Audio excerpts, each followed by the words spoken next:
Snow fell like silence that night. Chicago's skyline shimmered under the pale glow of streetlights, each flake catching the city's breath. Somewhere in that frozen world, a woman walked alone, boots sinking into white streets, her dark coat brushing against the wind. Her name was Nora Steele, former military, now private security. She'd seen war, chaos, betrayal, and learned one thing: emotions get you killed. Tonight, she wasn't here to feel. She was here for a job. Her call had come through 3 nights ago. Discreet, expensive, dangerous. A private contract with no name attached. Only an address. Only one rule: protect the client at all costs. Nora didn't ask questions. She never did. But something about this one felt different, heavier. As she stood outside the tall black gates of a mansion overlooking frozen Lake Michigan, the wind cut through her gloves. The guards at the entrance gave her the kind of look trained men give when they're hiding fear. Inside, the air was warm. Too warm.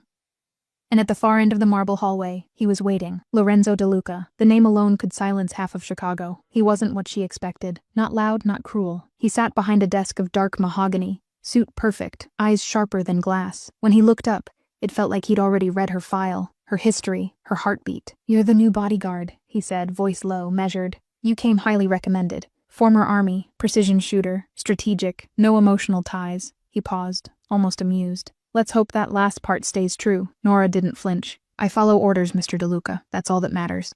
He smiled, the kind of smile that doesn't reach the eyes. "Good. Then follow this one closely. Protect me from everyone, even myself." There was something strange in his tone, a flicker of honesty beneath arrogance, and for a split second, Nora wondered what kind of man needed protection from himself. That night, she toured the mansion, mapped every hallway, every blind spot, every shadow. She moved like a ghost, calculating exits, memorizing patterns. The men under Lorenzo's command whispered when she passed. A woman in this job, in his world, was unheard of, but Nora didn't care. Respect was earned, not given. Later, on the balcony, she caught him watching her. He stood beside her in silence, snow landing on his dark hair. "You don't talk much," he said finally. "Talking wastes time," she replied. He laughed softly. "And here I thought soldiers only followed orders. I'm not a soldier anymore." "No," he said quietly. "Now you're protecting the devil." Nora turned to meet his eyes and saw something unexpected there. Not cruelty, not danger, but exhaustion, the kind that comes from carrying too many sins for too long. Hours later, while reviewing security footage, Nora noticed something that made her blood run cold. A flicker of movement on the perimeter cameras. Someone was already watching the house. Not the police, not the press, someone trained. Someone who knew exactly where to look. She reached for her comm. "DeLuca, we've got company," Static answered. Then the gunshot. The screen went black, and just like that, Nora's first night on the job turned into a war she didn't sign up for. Snow still fell over Chicago like an endless confession, but inside the DeLuca mansion, the silence had turned into something sharper. Gunfire. One shot. Then nothing. Nora's instincts took over. She moved fast, down the hallway, weapon drawn, heartbeat steady. Her boots echoed off marble as she pushed through the heavy doors that led to Lorenzo's office, and there he was, standing in front of shattered glass, gun still smoking in his hand. Outside the broken window, only darkness. For a moment, she just stared. The wind cut through the open frame, snow drifting in like white ghosts. He wasn't hurt, but there was blood on his sleeve. "Are you hit?" she asked. He shook his head once. "Not mine." On the floor lay a man, face down, unrecognizable, his weapon still clutched tight. Nora lowered her gun, but not her guard. "You killed him." "He came to kill me," Lorenzo said quietly. "You were fast, but not fast enough." That sting landed deeper than she expected. She wasn't used to failing, not even once. "I'll lock down the property," she said, but before she could move, he stopped her. "No, you'll stay here." His tone was cold, commanding, but underneath it was something else. Fear, not for himself, for her. The next morning, the mansion was crawling with his men. They spoke in low voices, cleaning up the mess before sunrise. Nora watched as the body disappeared into the snow. No police, no questions, just silence. This was how the DeLuca empire worked. Quiet, clean, absolute. But something about it twisted her stomach. She had spent her life protecting people from violence. Now, she was protecting violence itself. Later, when she finally confronted him, he was sitting by the fireplace, staring into the flames like they were whispering secrets only he could hear. "You could have called the cops," she said. He didn't even look up. "And tell them what? That someone tried to kill me?" They'd ask who sent him. I'd have to tell them my enemies' names, and my friends too. "That's not justice, Lorenzo. That's fear." He turned then, eyes dark and unreadable. "No, Nora, that's survival." For a long second, neither of them spoke. The fire cracked. Snow fell against the windows, and for the first time she saw the man behind the name. Not the monster, the human, tired, lonely, and dangerously honest. The next days blurred together. Nora tightened security, rechecked every route, every schedule. She trained his guards herself, earning their respect the hard way, with skill, not fear. But every time she turned a corner, she felt his presence, watching, measuring, maybe even admiring.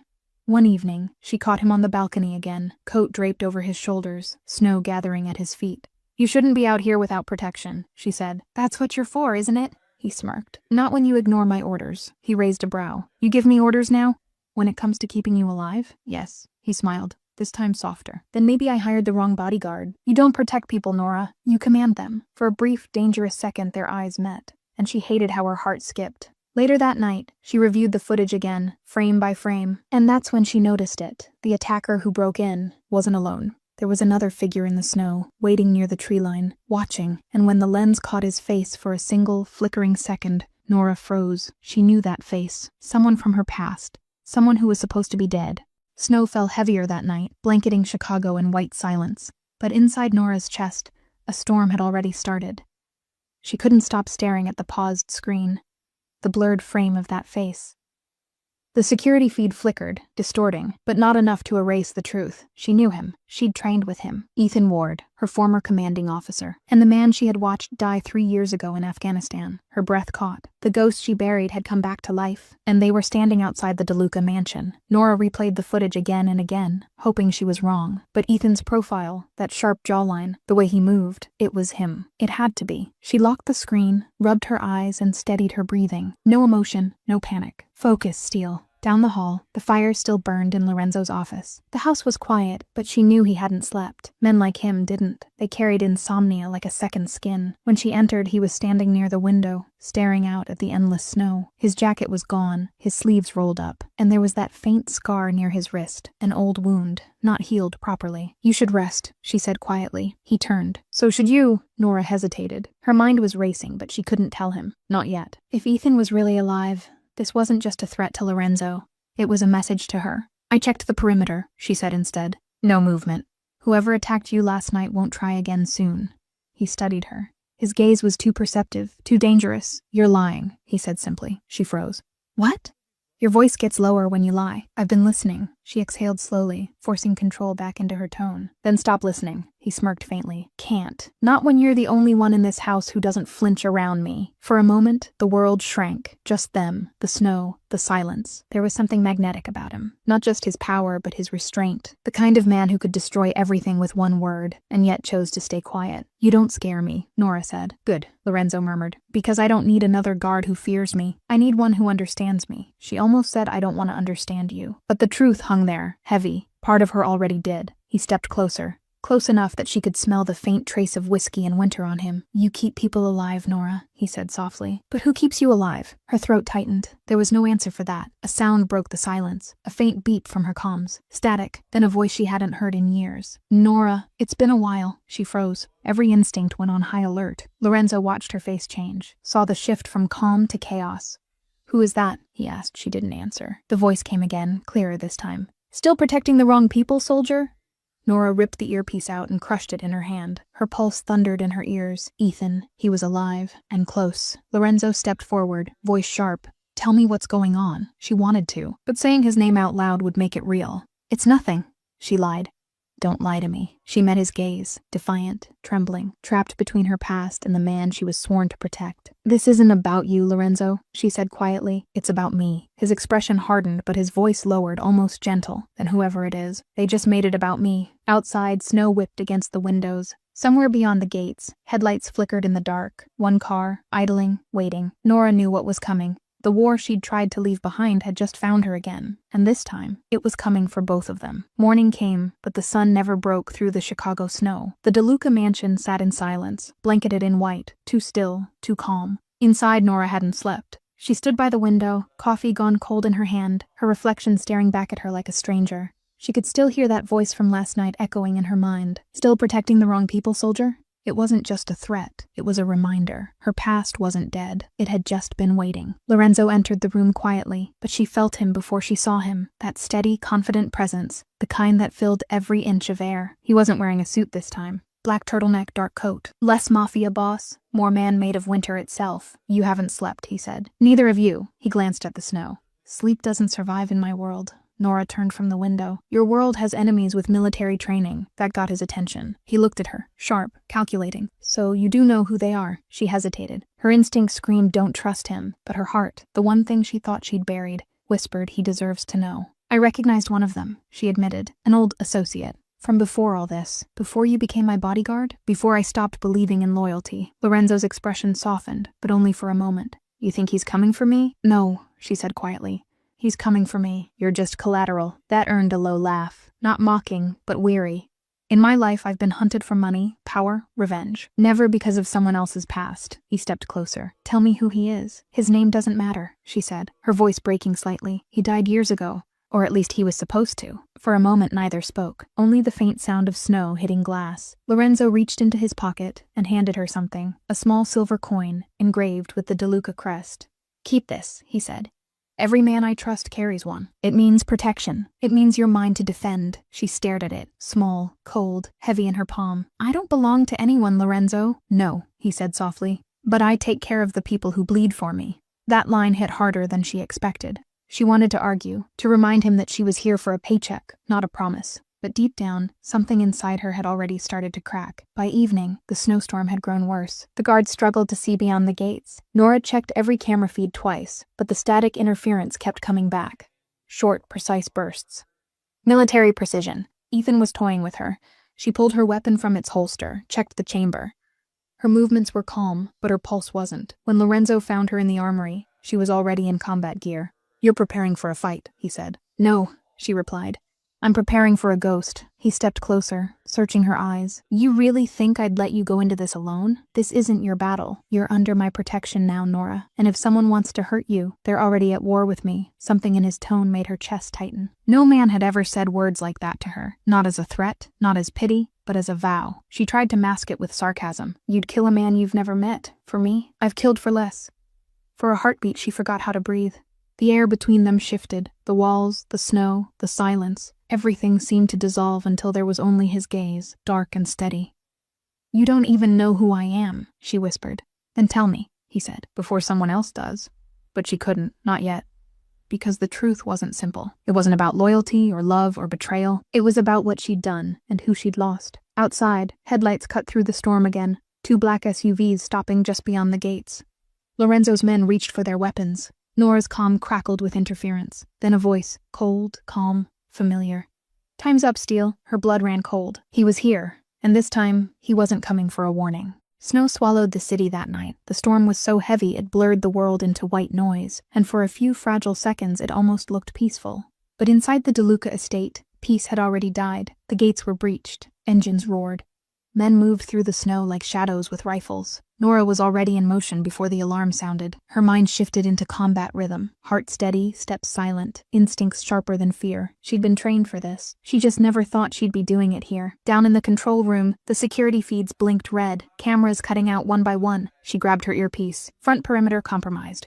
6 hostiles. He's here. Lorenzo's voice came through, calm but low. You sure? He called me Lorenzo. He wants me alive, which means you're the leverage. Silence on the line. Then, noted, stay low. I'm coming to you. She wanted to argue, to tell him to stay hidden, but there was no time. A gunshot cracked from the west wing. Another answered from the hall. The house that once smelled of expensive whiskey and firewood now smelled like gunpowder. She ducked behind a marble column, firing clean and fast. One down, then another. These weren't street thugs. They moved like soldiers. Like her. A memory hit her mid-reload. Sand, sunlight, explosions, and Ethan's voice barking orders over radio static. Never hesitate, Steele. Hesitation gets people killed. Her pulse stuttered. Not now. Focus. She took cover behind the staircase. The next man came around the corner. Too slow. She fired once. He dropped. A hand grabbed her from behind, gloved, strong, slammed her into the wall. She twisted, elbowed, turned the weapon, fired point blank. The body fell heavy at her feet. She exhaled, shaking. The old training never left her. Neither did the guilt. Then came his voice. Low, calm, unmistakable, still efficient, Ethan said, stepping out from the shadows. He wasn't a ghost anymore. He was real, alive, breathing, and smiling like time hadn't changed a thing. Same green eyes, same scar above his eyebrow. You should have stayed dead, she said. You should have stayed out of my way. He held his weapon loose in his hand, like it was just an accessory. You working for him now? Ethan nodded toward the hallway. The great Lorenzo De Luca, Chicago's untouchable king. He's not what you think. He's exactly what I think. And you, he smiled bitterly. You've changed sides again, haven't you? Always did have a thing for lost causes. Nora raised her weapon. You don't know anything about him. I know enough. I know he's the reason you're still breathing, and that makes him a liability. You want him dead? You'll have to go through me. That's the plan. The shot rang out, but it wasn't his. It came from behind Ethan, from the upper balcony. Lorenzo. The bullet grazed Ethan's arm, forcing him to drop behind cover. Lorenzo jumped down the stairs, landing hard, gun aimed steady. You have 3 seconds to disappear, he said. Ethan laughed. You really think this ends with me running? The next exchange was chaos. Gunfire tearing through glass and stone. Nora grabbed Lorenzo, dragging him behind the railing. You shouldn't be here. Neither should you, he snapped back. For a moment, their eyes met. Anger, fear, and something unspoken between them. He wasn't just her boss anymore. He was hers to protect. The fight moved fast. Flashes of light, shouts, then silence. When the smoke cleared, Ethan was gone.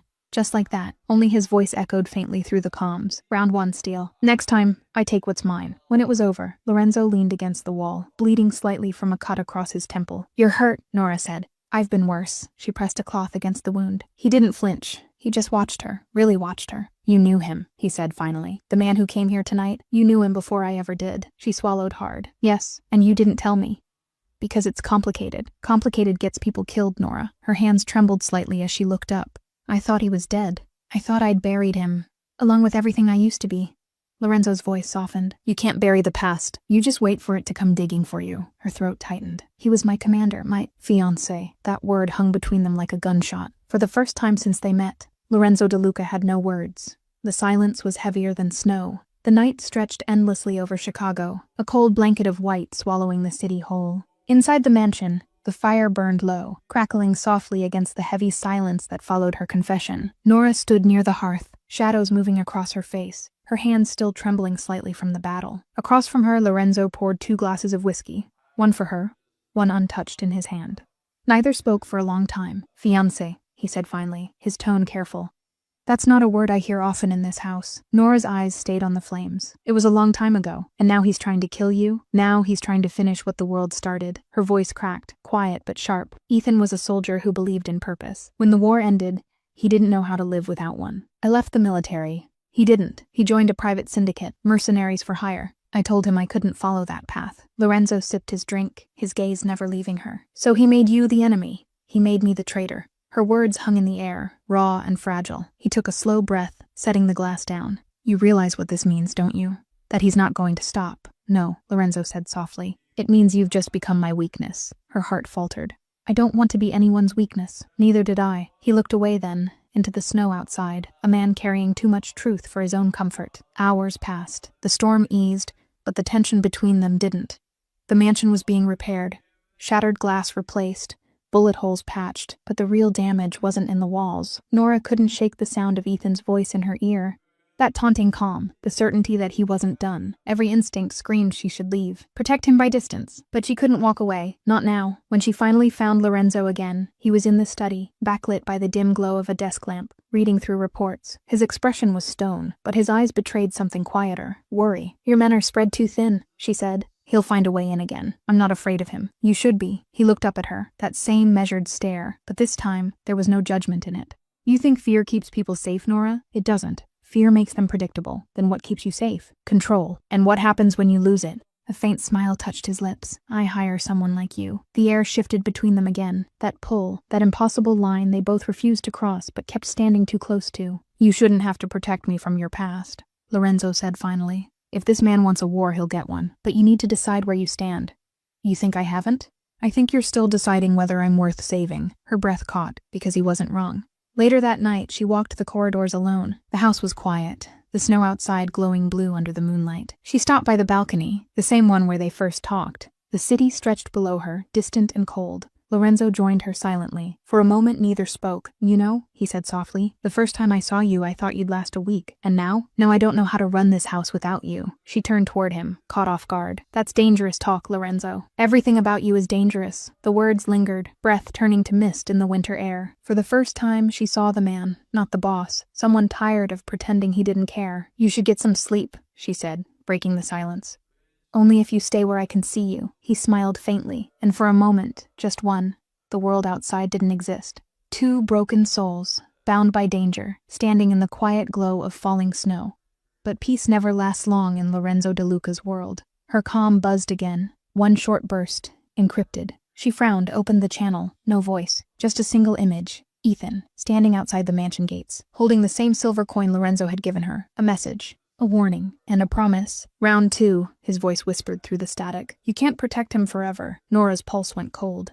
The coin glinted in her palm, the symbol of loyalty, now turned into a threat. And for the first time since taking the job, Nora Steele wasn't sure who would survive the next night. Snow kept falling, soft and soundless, over Chicago's sleeping streets, but inside the De Luca estate, silence had turned into a warning. Nora moved through the corridor like a shadow, her gun already drawn. Lorenzo followed close behind, his expression unreadable, the faint click of his shoes echoing on the marble floor. Security grid's been cut, she whispered, scanning the hall. External cameras are offline. He's inside. How many? Lorenzo asked. Doesn't matter, Nora said.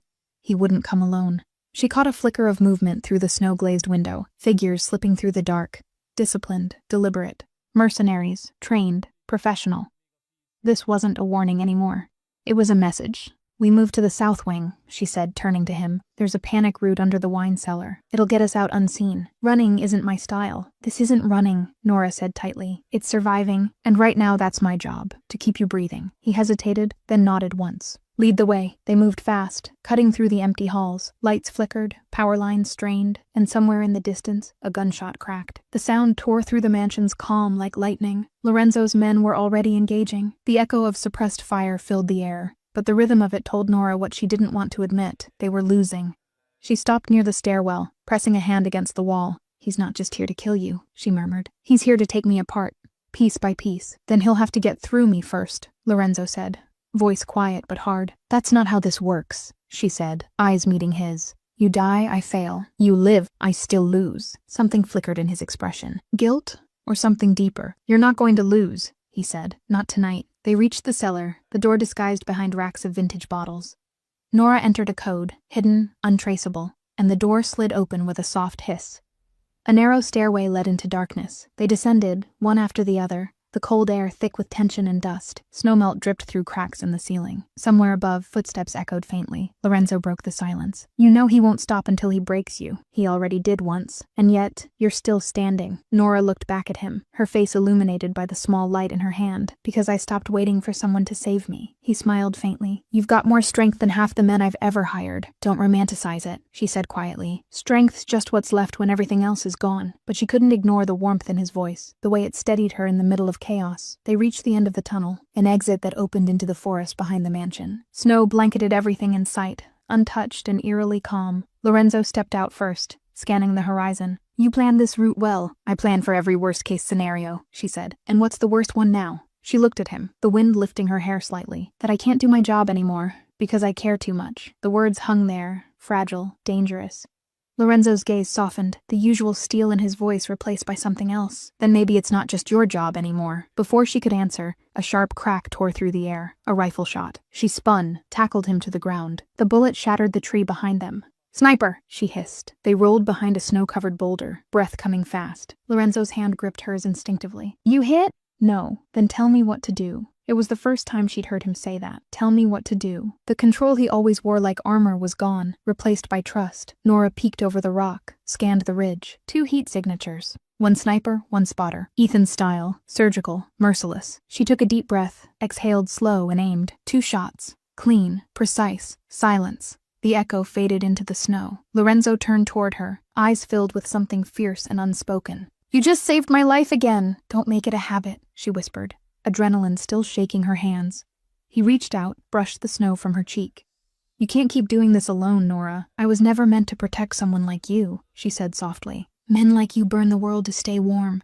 Then stay close, he said, voice low, and I'll keep you from freezing. For a heartbeat, everything stopped. No gunfire, no fear, just the sound of snow falling between them. Then her radio crackled. Ethan's voice. You missed me, Nora. Her blood ran cold. I let you live tonight, Ethan said, because the real game starts tomorrow. And this time, he dies in your arms. The line went dead. Lorenzo met her eyes, the realization hitting both at once. This wasn't over. Ethan wasn't hunting them. He was leading them somewhere, and Nora knew. The next move would cost them something they couldn't get back. The city vanished behind them, swallowed by the white quiet of winter. For the first time in weeks, There were no gunshots, no engines, no shadows following their car, only the hum of tires against frozen asphalt and the rhythm of two people running from ghosts. Nora drove in silence, her fingers tight around the steering wheel. Lorenzo sat beside her, his usual calm replaced by something quieter, reflection maybe, or exhaustion. "You sure this place exists?" he asked finally. "It's off every map," she said. "Old safe house from my military days. No one should know about it. Including me? Especially you." He smiled faintly at that. "You trust me that little?" "I trust you enough to keep you alive," she said.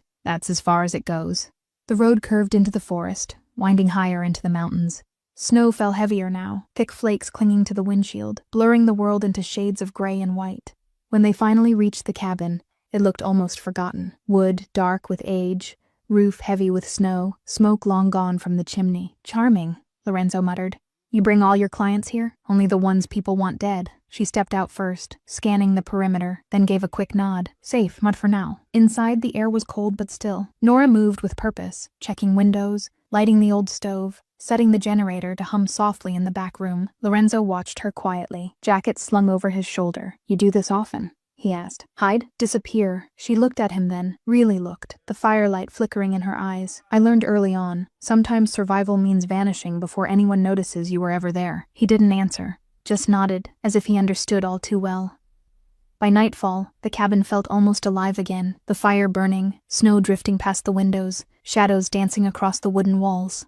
They ate in silence. He tried to keep things normal, but normal didn't exist for either of them anymore. "You know," he said, setting down his glass, "when I hired you, I thought you'd last a month before running. And now? Now I think I'm the one who'd run first." She gave a small, involuntary smile. "Not really your style.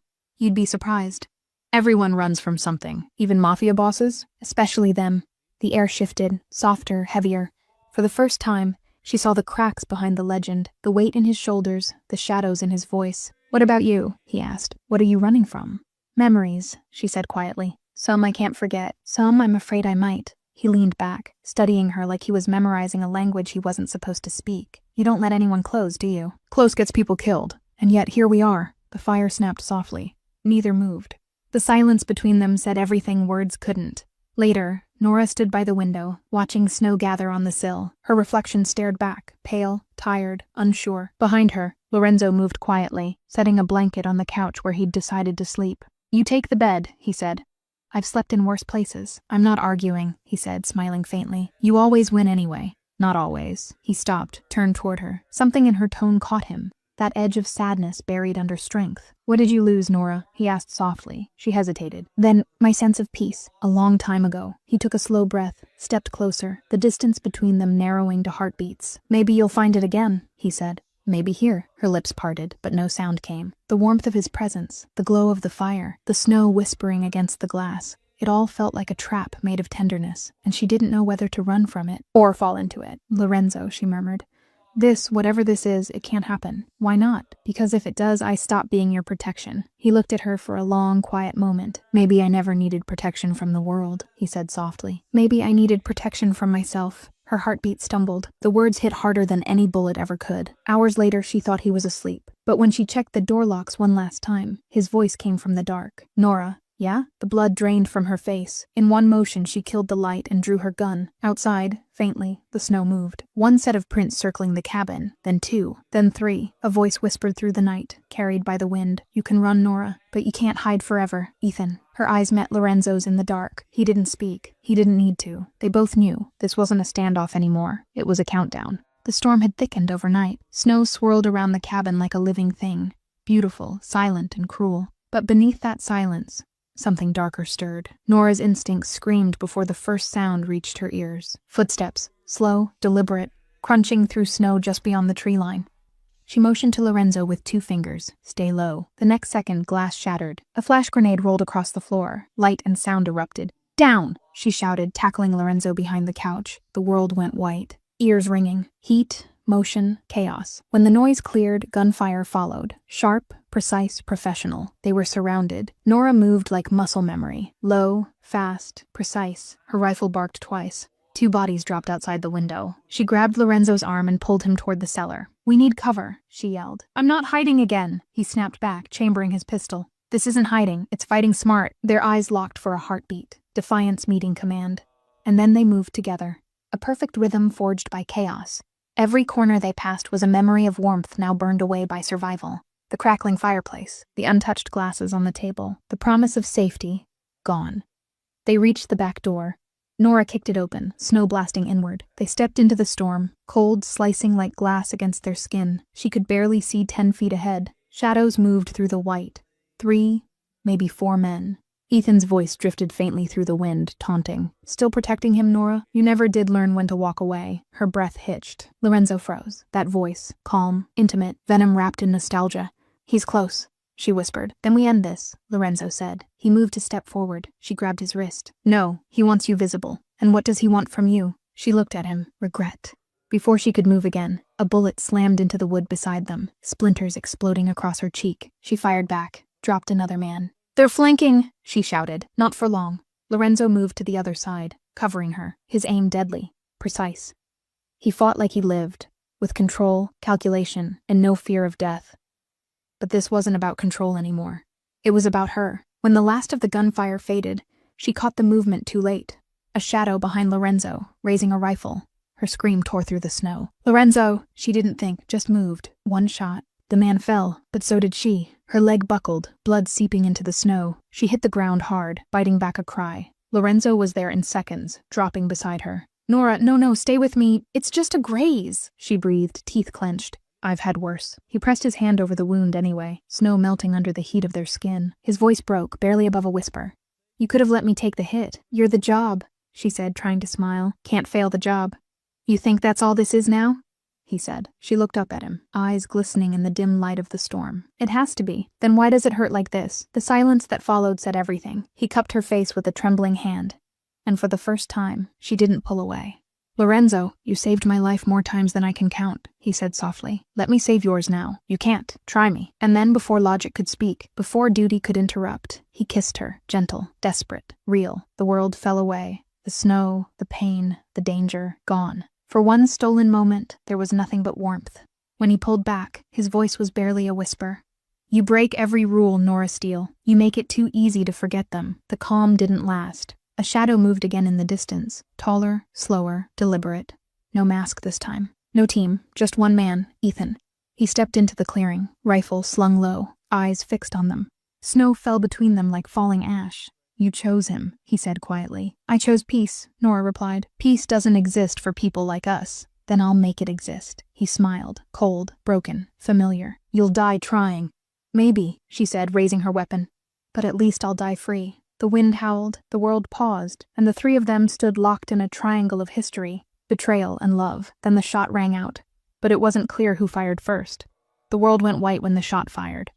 Then still, utterly still, Nora's breath came in short. Uneven bursts as she stared into the falling snow, waiting for the pain, for the next sound, for anything that meant she was still alive. But the only thing she heard was Lorenzo's voice. Nora, hey, look at me. His hands were on her shoulders, steady, trembling only slightly. The snow beneath them was streaked with blood, but not hers. She blinked, eyes focusing. Ethan was gone. A trail of red led into the woods, fading quickly in the storm. He's still alive, she whispered.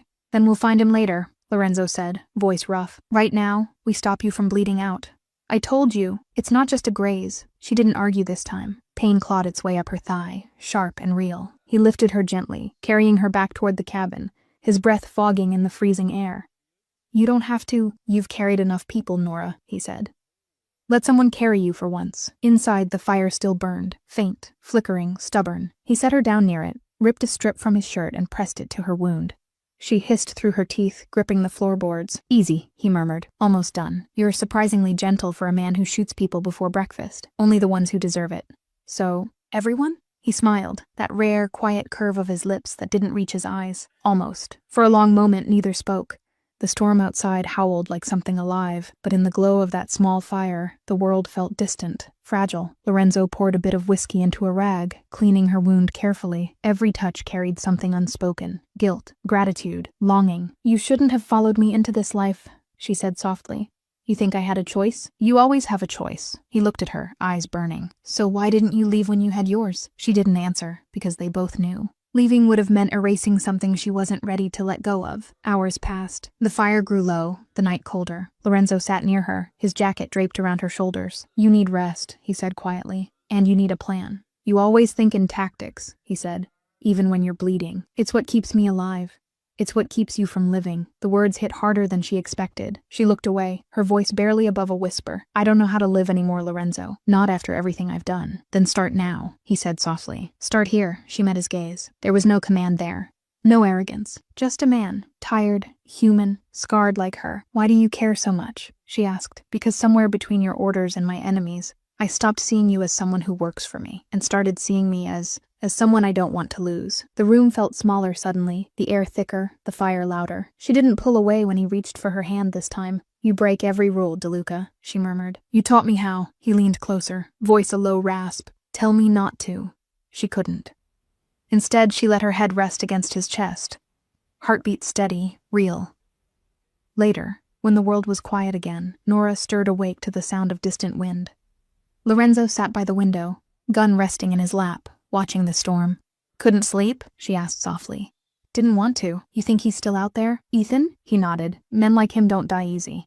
But he's bleeding. He'll hide. He'll plan. And then he'll come back. She shifted slightly, pain reminding her she was still healing. Then we need to move before he does. We? You think I'm letting you walk into this alone? He turned toward her, something dangerous and tender in his expression. You can't protect me from everything, Nora. Then let me protect what's left. He rose, crossed the room, and knelt beside her. For a moment, the Mafia boss was gone, replaced by the man who'd just held her through hell. You keep doing that, he said softly. What? Making me forget who I am. Maybe that's not a bad thing. He smiled faintly, but the look in his eyes carried the weight of a promise. Not love yet, but something dangerously close. Outside, the storm began to ease. The snow stopped falling, and in that fragile silence the forest whispered again. Somewhere in the distance, a single raven's cry. Then, a click, a camera lens. Hidden behind a snow-covered ridge, a figure adjusted his scope, capturing the image of Lorenzo and Nora inside the cabin. Ethan's voice murmured into the cold. You can hide, Nora Steele, but every safe house burns eventually. The storm had finally passed, but silence, that was the part that scared her most. Nora stood by the window, wrapped in Lorenzo's coat, watching as the snowflakes melted into the pale light of dawn. The forest stretched endlessly before her, cold, quiet, and deceptively peaceful. Behind her, Lorenzo moved with that same deliberate calm she'd come to recognize, a man who never rushed, even when the world burned. He slid a fresh magazine into his pistol, checked the chamber, and tucked it into his holster. Are you ready? He asked. She didn't turn. No, but I'll go anyway. He smirked faintly. That's my girl. The words slipped out, low and unguarded, and for the first time, it wasn't a command. And it wasn't possession. It was something closer to affection. They left the cabin just after sunrise. The snow crunched under their boots as they walked through the clearing, their breath visible in the cold. A black SUV waited beyond the trees, the one he'd hidden the night before. You ever notice, Nora said quietly, how snow makes everything look clean? Even when it's not? That's the lie it tells, Lorenzo replied. Makes you forget what's buried underneath. And you? She asked. You still believe in that lie? I stopped believing in clean a long time ago. He opened the passenger door for her. But maybe I still believe in starting over. She hesitated, watching his face. The man who once wielded fear like a weapon now looked almost human in the morning light. She climbed in, and as the engine roared to life, the reflection of snow and sky blurred against the tinted glass. A new world waiting just beyond the next turn. Chicago was still 5 hours away, the city where everything had begun, and where it would all end. The road stretched like a memory between them. For a long while neither spoke. The hum of the tires, the faint hiss of the heater, the occasional flicker of radio static, that was their only company. But silence with Lorenzo wasn't empty. It was heavy, full of things unsaid. Finally Nora broke it. Back there, when you said you didn't want to lose me, you think I didn't mean it? I think you're afraid to. He glanced at her, jaw tightening. You think fear runs me? No, I think you've built your whole life around pretending it doesn't. A pause. Then a soft exhale. You're not wrong. She smiled faintly. That's a first. He looked back at the road, eyes dark, but calm. You're the first person in a long time who talks to me like I'm not a monster. Maybe I just see the parts of you that you keep trying to bury. And maybe, he said quietly, that's what makes you dangerous. Hours passed. The sun sank behind gray. Clouds again as they neared the outskirts of Chicago, the skyline ghosting through the haze like a promise and a warning. Lorenzo pulled the SUV onto a deserted overlook and killed the engine. They sat there for a moment, the city lights flickering in the distance, familiar, cruel, beautiful. You grew up here, she said. Yeah, he chuckled softly. Funny thing about home, you never realize how much it owns you until you try to leave it.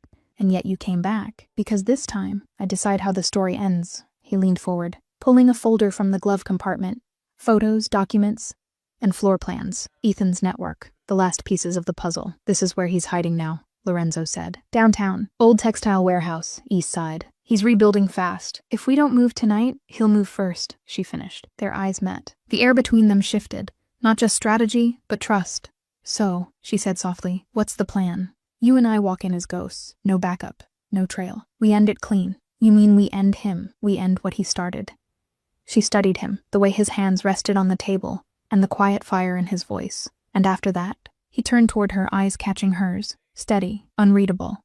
After that, I stopped running. From Ethan? From myself. The wind outside picked up, sweeping across the snow-covered ridge. For a brief moment, the world seemed to hold its breath. Nora reached across the console and laid her hand on his. Then maybe, she whispered, we stop running together. He didn't pull away, didn't speak. He just turned his hand over, allowing his fingers to brush against hers. A small gesture that conveyed everything words could not. As the first flakes of snow began to fall again, Lorenzo started the engine. The city lights ahead flickered like distant stars. Waiting. Are you ready? He asked. No, she said, a faint smile curving her lips. But I'll go anyway, he smiled back. The same words. Full circle. The SUV rolled forward into the storm, their silhouettes fading against the pale gray horizon. Two souls bound by fire, guilt, and something that might finally, painfully, be love. Night had fallen by the time they reached the city. Chicago glimmered in the distance, silver lights on black water, snow swirling through the streets like restless ghosts. The closer they drove, the quieter it felt. As if the city itself were holding its breath, and deep within that silence was the warehouse. Ethan's base. Nora tightened her gloves, adjusting the holster beneath her coat. Her pulse was steady, but her thoughts weren't. Every turn of the road brought her closer, to the man she once trusted, the one who'd betrayed everything they fought for. Beside her, Lorenzo's focus never wavered, one hand on the wheel, the other resting loosely near the gun on his thigh. Calm, controlled, dangerous. The kind of man who made silence feel like a weapon. You don't have to do this, he said quietly. Yes, I do. She replied. You could have walked away when you found out who he was. You didn't. I don't walk away from unfinished business. A small smile touched his lips, then were the same kind of broken. They parked a block away. The warehouse loomed in the distance. A massive windowless structure, half swallowed by fog and snow. Faint light bled from the upper floors. Nora scanned the perimeter through her scope. 3 guards at the entrance. 2 on the roof. Motion sensors by the side gate. You're good, Lorenzo murmured. I was trained by the best, she said, and then, after a pause, until he became the worst. For a heartbeat. The air between them grew heavy again, not with fear, but with shared understanding. Lorenzo reached into his coat and pulled out a small earpiece. Stay on my left. If things go south, you move first. And you, I finish it, she almost argued. But one look into his eyes, dark, unwavering, told her it was pointless. He'd already made peace with what tonight might cost. They slipped through the side gate, cutting power with a single, precise motion. The world went dark. Only the sound of falling snow and distant footsteps filled the air. Nora moved like a shadow, silent, fluid and methodical. Every motion a memory of her old life, every breath a reminder of what she'd lost. Inside, the air smelled of oil and rust. Old machinery lined the walls, covered in frost. The faint hum of generators echoed through the corridor. Lorenzo gestured. Left. She nodded. They moved deeper, and that's when she heard it, the voice. You always were predictable. Steel. Nora froze. The sound came from the upper catwalk. Low and calm, too familiar. She turned. Ethan Ward stood in the shadows, hands resting on the railing, eyes glinting under dim light. Older, colder, but still the same man she'd once followed into battle. Ethan, she whispered. You look good, he said, stepping forward. Better than I expected. I thought DeLuca would have gotten you killed by now. Lorenzo raised his gun slightly. You talk too much. And you hide behind her, Ethan shot back. Typical Mafia coward. Nora stepped between them, weapon steady. Don't. This is between me and him. Lorenzo's jaw tightened, but he didn't move. Ethan smirked. You're still protecting people who don't deserve it. I told you once, Nora. Loyalty gets you killed. And I told you, she said, voice sharp. You don't get to decide who deserves saving. His smile faltered. You still don't see it, do you? He's using you, just like I did, just like they all did. Her grip on the gun trembled, just slightly. No, she said quietly. The difference is, he didn't lie to me. Ethan's eyes darkened. Then you're a fool. He drew his weapon, too fast. The sound of gunfire ripped through the warehouse, echoing against metal and stone. Lorenzo pulled her down behind cover, firing back in controlled bursts. Shells hit the floor, the smell of gunpowder filling the air. You okay? He asked. I'm fine, she breathed. Are you sure? I said I'm fine, but she wasn't. Not inside. Every bullet, every echo felt like the past trying to claw its way out. And when she looked up, Ethan was gone. He's not retreating, Lorenzo said grimly. He's hunting. They moved fast, deeper into the maze of corridors, following shadows, following instinct. At the far end of the hall, the faint sound of a door creaking open, Nora lifted her weapon, rounded the corner, and froze. A red laser dot slid across her chest. Ethan's voice came from the darkness, soft and steady. You should have stayed dead, soldier. Before she could react, Lorenzo stepped in front of her. The shot went off, and blood sprayed across the snow-dusted floor. Lorenzo, he staggered, gun still raised, eyes burning through the pain. Get him. Finish it? No, she shouted, grabbing him as he fell. The warehouse fell silent again, just the sound of her heartbeat pounding against the cold metal walls. And somewhere in that silence, Ethan disappeared. Nora pressed her hand against Lorenzo's wound, tears freezing on her lashes. Stay with me, please. But all he did was look at her, the faintest smile tugging at his lips. Told you, you'd be the one to break the rule. She shook her head. Don't talk. You're not... I fell in love with my bodyguard, he whispered, his voice barely there. Guess that makes us both fools. His eyes closed, and for the first time in years, Nora Steele felt fear. Real unstoppable fear. Snow was falling again when she dragged him out of the warehouse. The night swallowed their footsteps. The streetlights blurred through the storm, flickering across his pale face. Lorenzo's blood painted the snow red, bright, shocking, and too alive to be ignored. Her hands were shaking, but she didn't stop. Couldn't stop. Don't you dare die on me, Nora whispered, breath trembling. Not you. He didn't answer. His eyes fluttered open for a second, then closed again. The SUV waited in the alley, engine still warm from the run. She pushed him inside, pressing down hard on the wound. Her fingers were slick with his blood, the smell of iron filling the air. Stay with me, Lorenzo. Stay with me. He let out a faint groan, half pain, half protest. You're bossy. Even now, she almost laughed through the tears. Good. That means you can still talk. But the light in his eyes was fading. Every second felt like sand slipping through her fingers. The drive was a blur, headlights cutting through the snow, the city flashing by in broken fragments. She knew she couldn't take him to a hospital. Not with his name, not with the target on their backs. There was only one place left, one person she still trusted, barely. Mara, former field medic, former friend, now living off the grid in an abandoned clinic on the south side. Nora's heart pounded as she turned the corner, tires screeching across ice. She hit the brakes, jumped out, and ran to the steel door. Mara, open up! For a moment, silence. Then the door cracked open, a flashlight beam blinding her. Nora, a voice rasped. What the hell? He's hit. I need your help. Now, Mara took one look at the man slumped in the passenger seat and swore under her breath. You brought DeLuca here? Jesus, Nora, please, don't ask questions. Just save him. Something in her voice, desperation, raw and real, stopped Mara cold. She nodded once, inside, quickly. The clinic was dim, the smell of antiseptic long gone. Mara cleared a table, grabbed gauze, and went to work. Nora held Lorenzo's hand, refusing to move even as Mara cut away the fabric and pressed against the wound. His blood seeped through every layer, warm and stubborn. The bullet missed the heart, Mara muttered, but it's deep. He's lucky you got him here this fast. He's not lucky, Nora whispered. He's mine. Mara glanced at her, surprise flickering across her face. But she didn't say anything, just kept working. Minutes felt like hours.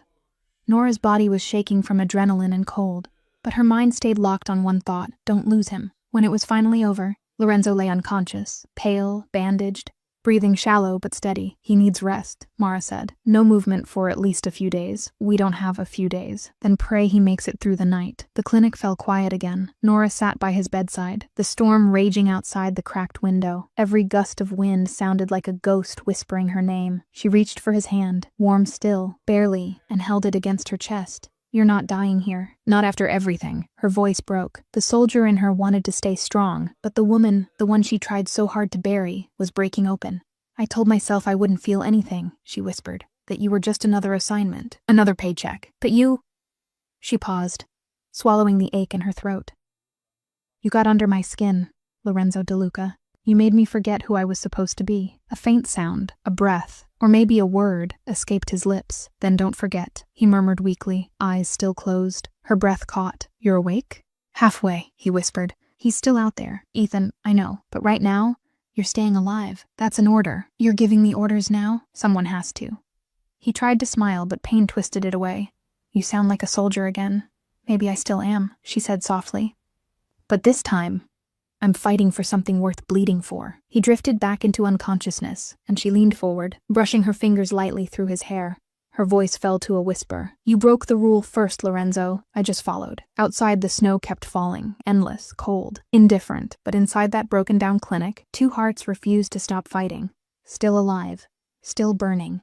And somewhere in the dark, Ethan Ward watched from across the street. A cigarette glowed between his fingers as he spoke into his radio. She's protecting him, he said quietly. Just like I thought.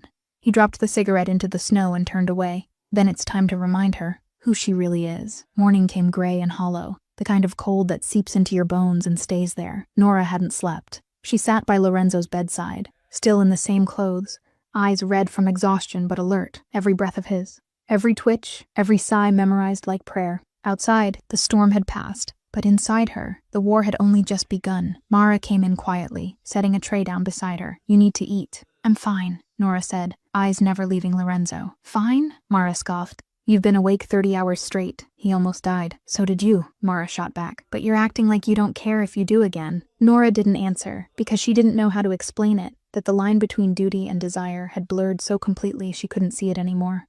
Mara sighed, softer this time. Whoever he is. He's gotten under your skin. Nora's jaw tightened. He's not whoever. She stopped herself, voice faltering. He's what? Mine to protect. Mara gave a knowing smile. That's not the word you wanted to use. Before Nora could reply, a faint beep broke the silence. Her comms unit. A signal she hadn't heard since she left the agency. Her stomach dropped. The screen flickered. Static. Then a voice. Still watching over Lost Causes, Steele? Her breath hitched. Ethan. She stood slowly, scanning the corners of the room as if his voice might crawl out of the walls. What do you want? You, always you. A pause. Then his tone shifted. Cold. Clinical. Funny how you trade one uniform for another. Soldier, bodyguard, lover. Same mission. Serve, protect, obey. Her hands clenched. You don't know anything about me anymore. I know you better than anyone, Ethan said. You can't save him, Nora. He's already dead, whether by my hand or his own mistakes. You know it. You're wrong. Am I? Tell me. What happens when DeLuca wakes up and realizes you're the only person who can expose him? That you've seen too much? He's not like you. No, Ethan said softly. He's worse, because he makes you believe he isn't.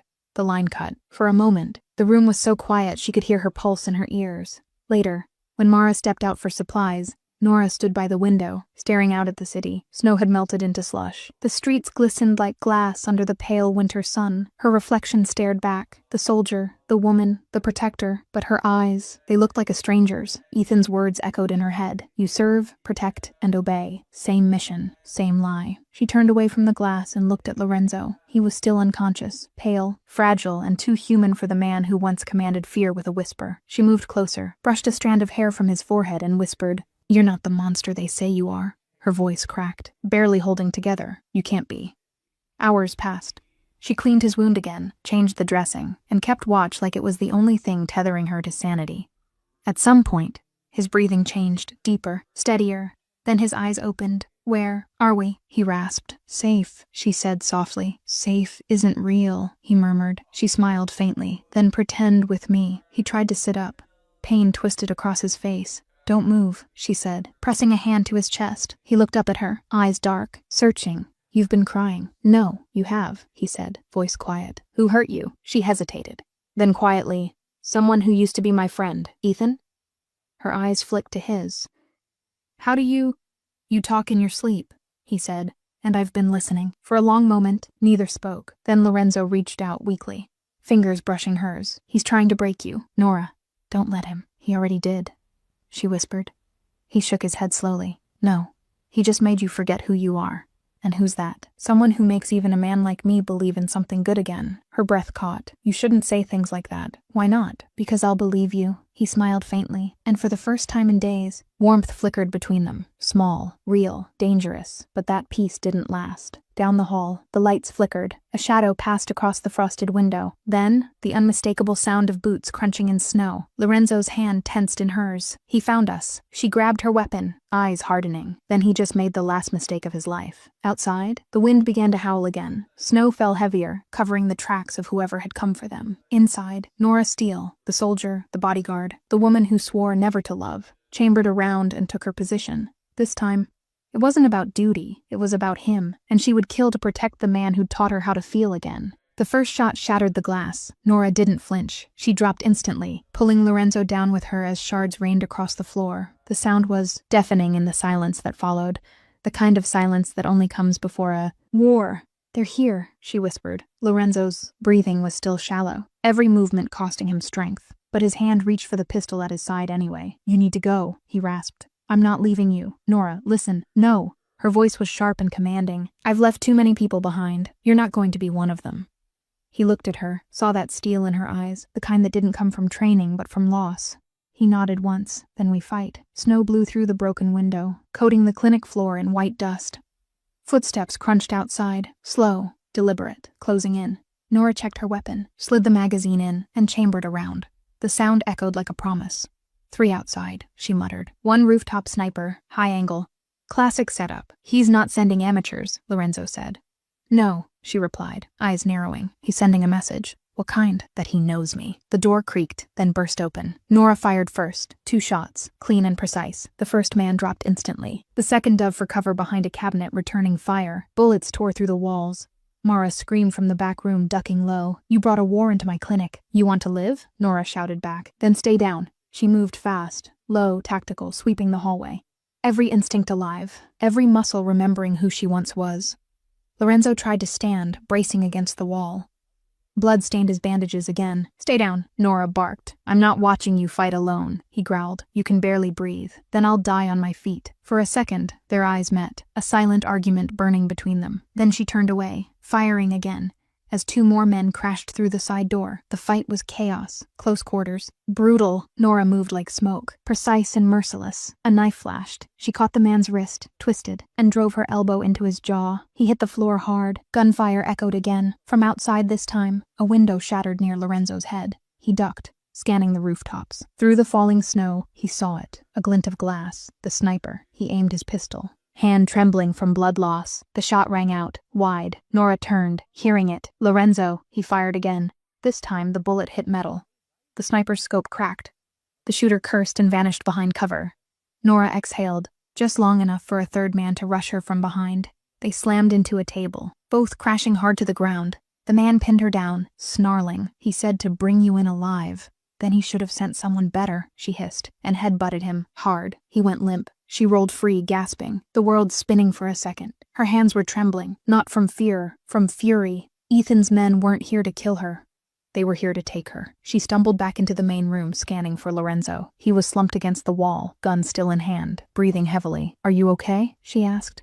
"Ask me after we're both not dead." Despite the chaos, she smiled. Small, raw, real. "You sound almost human when you're bleeding, and you sound like a woman who's enjoying this. Maybe I am, for a heartbeat." The world stilled, then a sudden crack shattered the moment. A single, perfect sniper shot tore through the far window and hit Lorenzo square in the shoulder. He dropped the gun, staggering. "No!" Nora screamed. She lunged toward him, pulling him down just as another bullet shattered the wall above them. Blood bloomed across his shirt, bright against the white snow drifting through the window.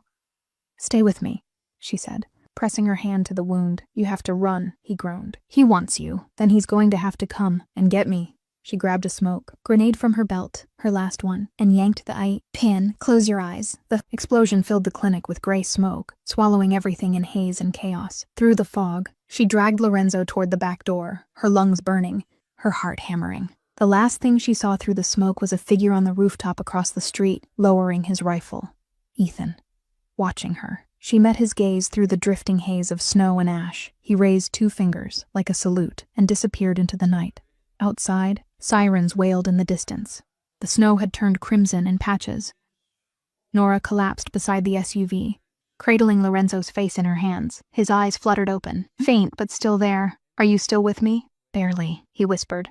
"But I'm not going anywhere," she laughed, tears streaking down her face. "Good, because I'm not done being mad at you yet," he smiled weakly. "You're beautiful when you're mad." She pressed her forehead to his. "Then you're going to see it a lot." The wind howled through the streets, snow swirling around them like ghosts. And in that moment, blood, smoke, love, and fury. Nora Steele made a silent vow. Ethan Ward had started this war, but she would be the one to end it. Chicago slept under a white sky that night, silent, heavy, suffocating. The city's noise was buried beneath the weight of winter, and somewhere in its frozen heart, Nora Steele was hunting. Her breath came in short bursts, visible in the cold air. Her gloved hands gripped the pistol tight.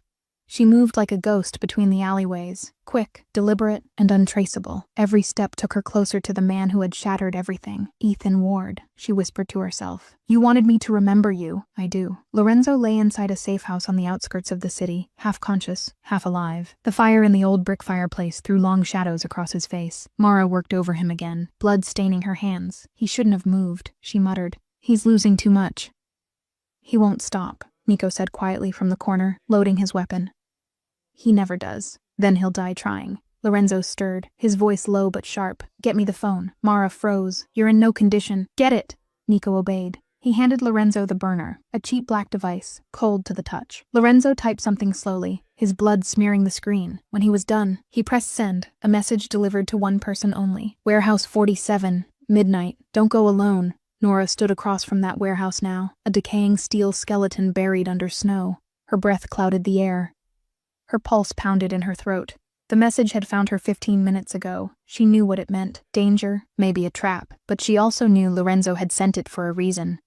You're really going through with this, she muttered. She checked her sidearm, holstered it, and stepped into the darkness. Inside, the air was colder, like death had lived here once and never left. The smell of oil and rust filled her lungs. Snowflakes drifted in through broken skylights, landing softly on the concrete floor. Then, a voice. You never did like following orders. Ethan Ward stepped out of the shadows, slow and confident, black coat, gloves, the same blue-gray eyes that had once trained beside hers. It's been a long time. Nora, not long enough. He smiled, a cruel, knowing curve of his lips. You could have had everything. Money, safety, respect. But you chose him. I chose myself, she snapped. And I stopped being scared of you. He tilted his head. You should be. You know what happens to people who betray me. You trained me. You should remember how that ends. She fired first, one clean shot.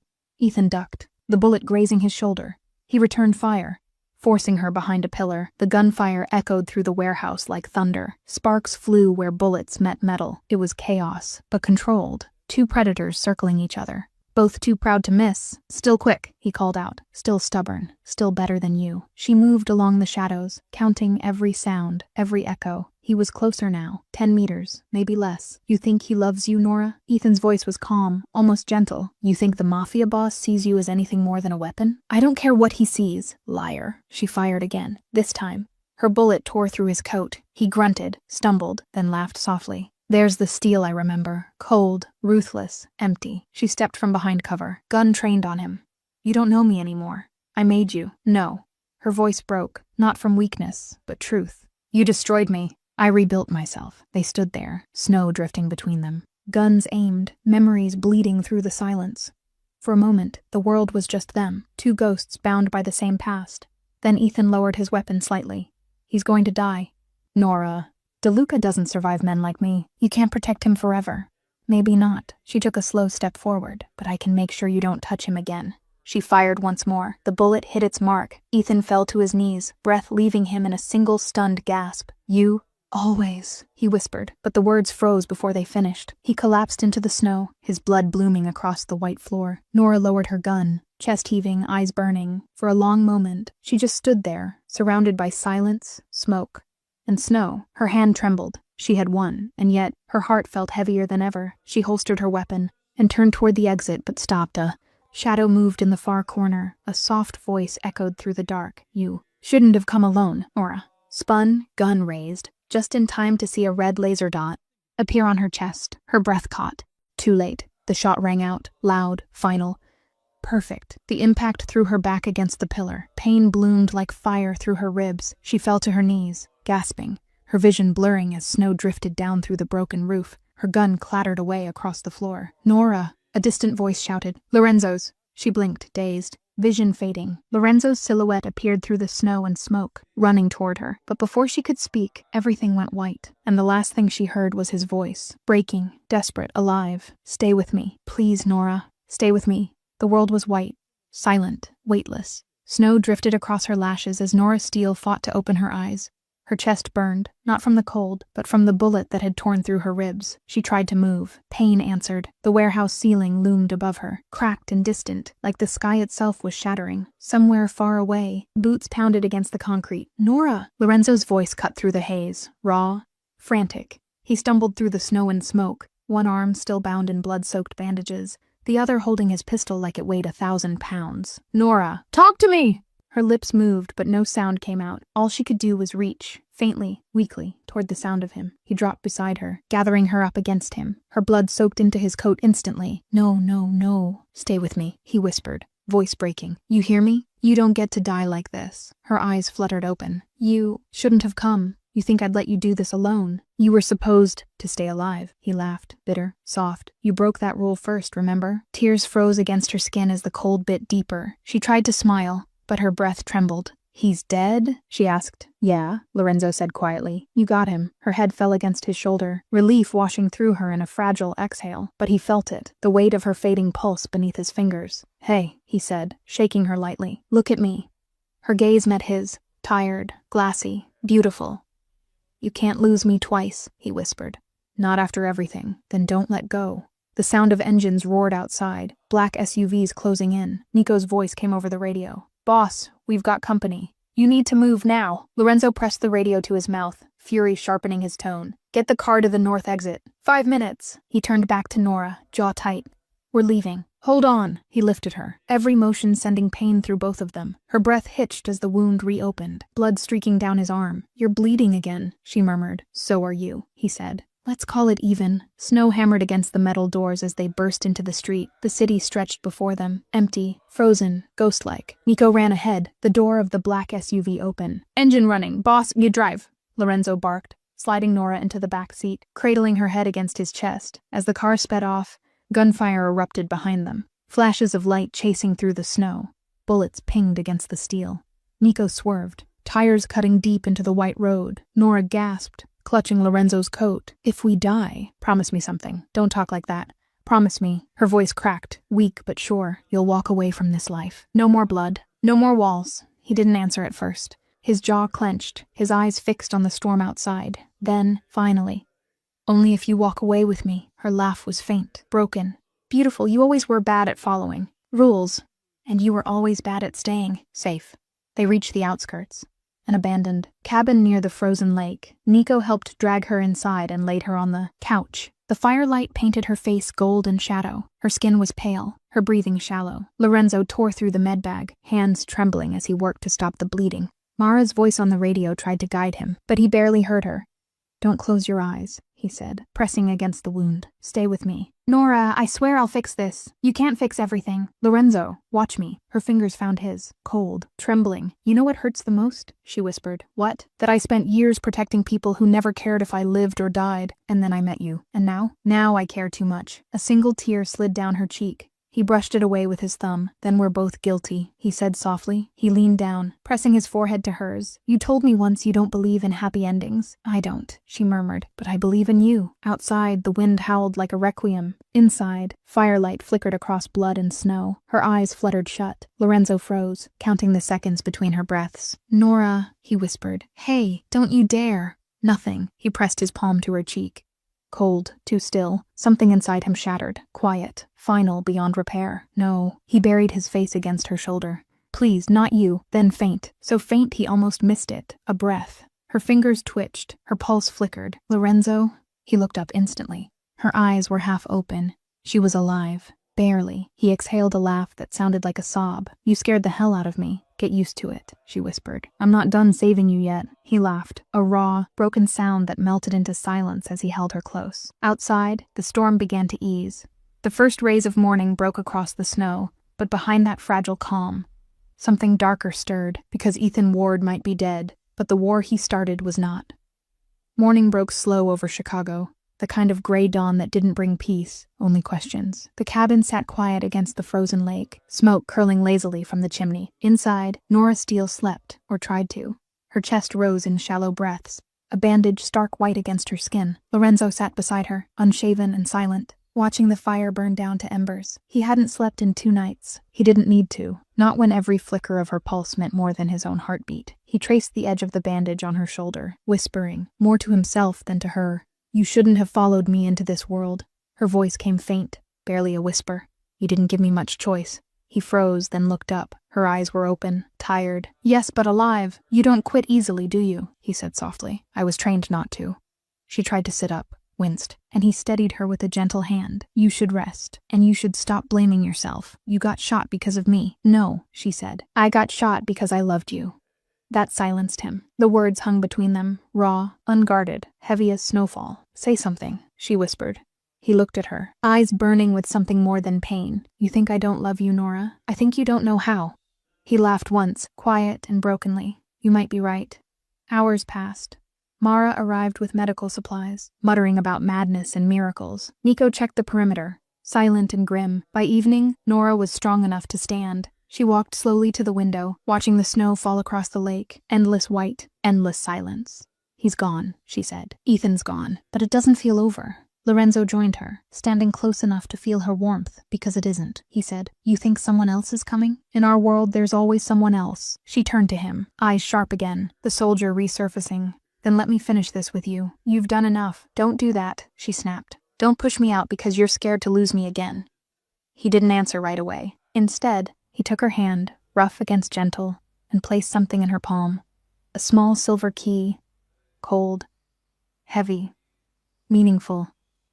"What's this?" she asked. "The vault in Naples. My father's. Everything the DeLuca name ever built is hidden there. Why are you giving it to me?" "Because if I don't make it back," he said quietly, "you're the only one I trust to destroy it." She stared at him. "You really think I'd let you die? You don't get to decide that anymore, Nora." Night fell again. The fire burned lower. Lorenzo sat at the table, tracing maps, routes, names, and safe houses. Nora approached quietly, her footsteps soft against the wooden floor. "You're leaving," she said. "Someone has to clean up what he started. Then I'm coming with you." He looked up, that familiar mix of anger and tenderness in his eyes. "You're barely standing. Then I'll fight on my knees if I have to." For a moment, they just looked at each other, no words, just the truth neither could escape. Then he reached out, pulling her close, his voice rough. "You make it impossible to let go." "Good," she whispered, "because I'm not planning to." Their lips met, slow, trembling, desperate. It wasn't victory. It was survival, the first real warmth either had felt in years. Outside, the snow thickened. A black car approached through the storm.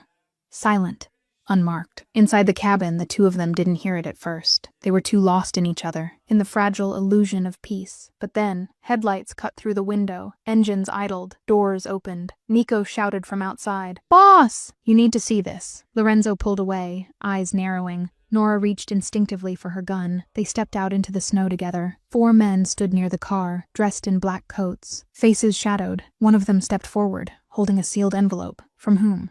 Lorenzo demanded. The man smiled faintly.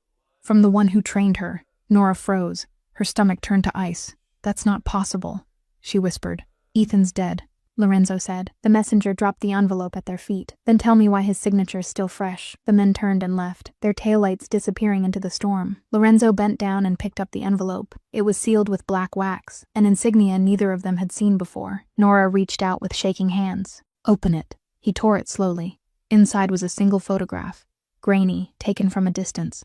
It showed a man standing in the snow, face turned away, but unmistakable. Ethan Ward, alive, and standing outside their cabin, hours before dawn. Nora's breath caught. Lorenzo's jaw tightened. The wind howled through the trees, scattering snow like ash. "He's watching us," she whispered. "Then let him," Lorenzo said coldly, "because next time, we end this." The camera pans up. The snow is falling harder now, their silhouettes framed against firelight and storm. 2 figures standing side by side, facing the darkness. Snow still covered the cabin by the frozen lake, but something had changed in the air. The silence wasn't the kind that came before violence anymore. It felt softer, almost forgiving. Nora sat by the window wrapped in a blanket, staring at the woods beyond the frost-covered glass. The photograph lay on the table behind her, Ethan's face blurred by shadows and snow. She hadn't slept all night. Part of her wanted to believe it was fake. Another part already knew it wasn't. Lorenzo moved quietly through the room, his coat still dusted with snow from outside. He didn't say anything at first. He poured coffee into 2 cups, the steam rising like a small ghost between them. When he finally spoke, His voice was low, tired, but steady. "You keep staring out there like he's about to walk through those trees." She smiled faintly. "If he is, I'll be ready." He handed her the cup and sat across from her. "You don't have to keep fighting ghosts, Nora." She met his eyes. "He's alive. That means it's not over." He leaned back, watching her. "Maybe it is. Maybe we let it be." She looked at him for a long moment, searching his face for the truth. Lorenzo DeLuca, the man who once ruled half of Chicago, now sat across from her like a man who was simply tired of blood. And maybe, just maybe, she was too. Outside, snow began to fall again, soft and slow.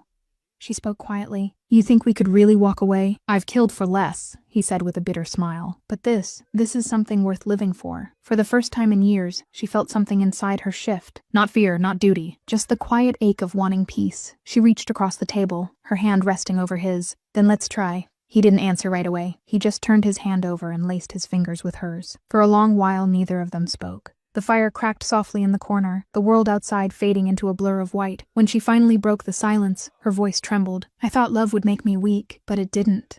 It just made me want to survive." He smiled faintly. "You did more than survive. You saved me."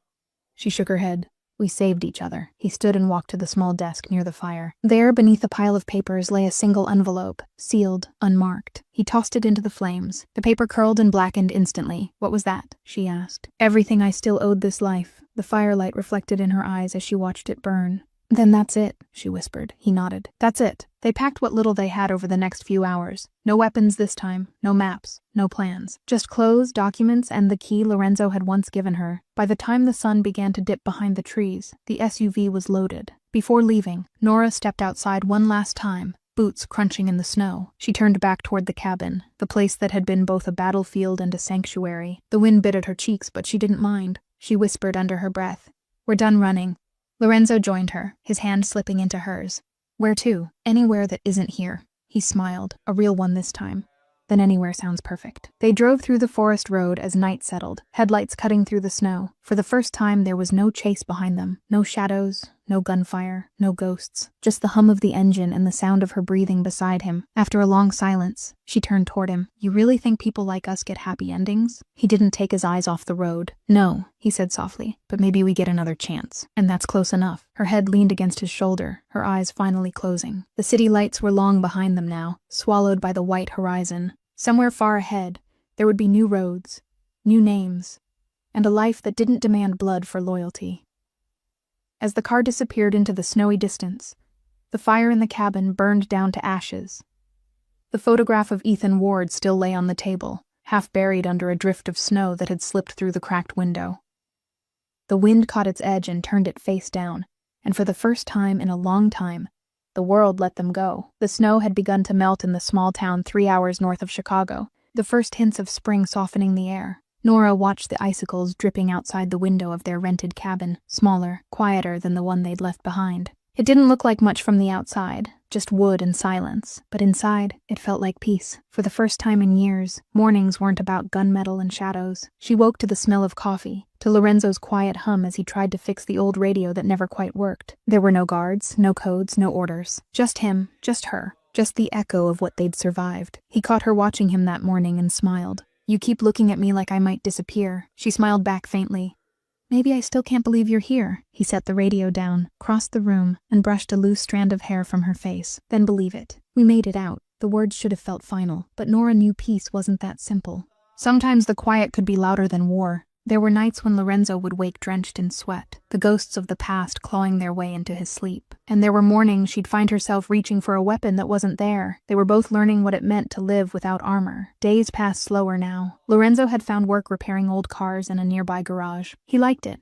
The rhythm, the grease, the simplicity of fixing something broken. Nora volunteered at a local animal shelter, her quiet strength making even the most frightened creatures trust her. Neither of them said it out loud, but both were trying to learn how to be normal. One evening, as the sun dipped behind the snow-tipped trees, Nora sat outside on the porch steps. The world smelled like pine and smoke. Lorenzo came out with 2 mugs of tea and sat beside her. "You ever think about going back?" he asked softly. She took a long breath. "Sometimes. Then I remember what it cost us." He nodded, looking out at the horizon. "I keep wondering if it'll ever stop following us." "Maybe it doesn't have to," she said. "Maybe we just stop looking over our shoulders." He smiled, not the sharp, guarded smile of a man used to command, but something warmer, freer. You make it sound easy. It's not, but it's worth trying. The wind picked up, carrying with it the faint sound of a train far in the distance. For a moment, the world felt suspended, as if time had finally stopped running after them. Then Lorenzo spoke again, his voice quiet. You know what I remember most about that night in Chicago? She turned toward him. Which one? The one where you stood between me and a bullet, he said. You didn't even flinch. You just moved. She smiled faintly. I didn't have time to think. He looked at her, something soft flickering in his eyes. You should have let me take that shot. She shook her head. Then we wouldn't be here. Silence settled between them again, but it wasn't heavy anymore. It was full of things unspoken. Gratitude, love, the weight of all they'd survived. He reached for her hand, tracing the faint scar on her palm, the same one that had once been a mark of violence. Now, it was something else entirely. I used to think love was a weakness, he said quietly. But now I think it's the only thing that ever made me strong. She leaned against his shoulder. Guess we both broke that rule. He laughed softly.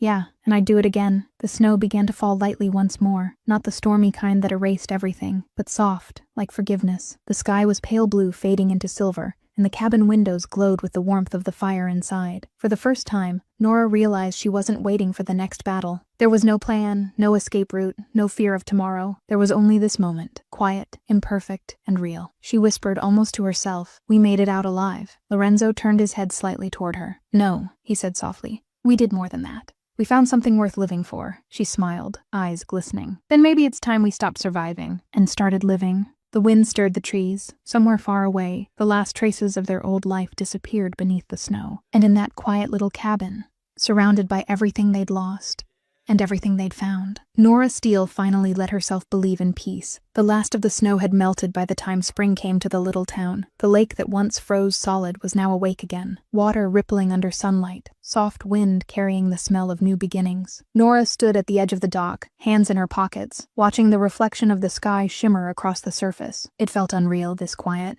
Unreal that after everything she could just stand still. Behind her, Lorenzo's footsteps crunched softly on the wooden boards. You keep coming out here every morning, he said, his voice warm with amusement. Planning to run away, Steele? She turned, smiling faintly. Not this time. He moved closer, sliding an arm around her waist as they looked out at the water together. The sunlight hit his face just right. No more darkness in his eyes, no more tension in his jaw. For once, Lorenzo DeLuca didn't look like a man who had survived a war. He looked like a man who had chosen peace. I got an offer, he said quietly. A small garage. Owner's retiring. Says I can take over if I want. She looked up at him, eyes soft. You thinking of saying yes?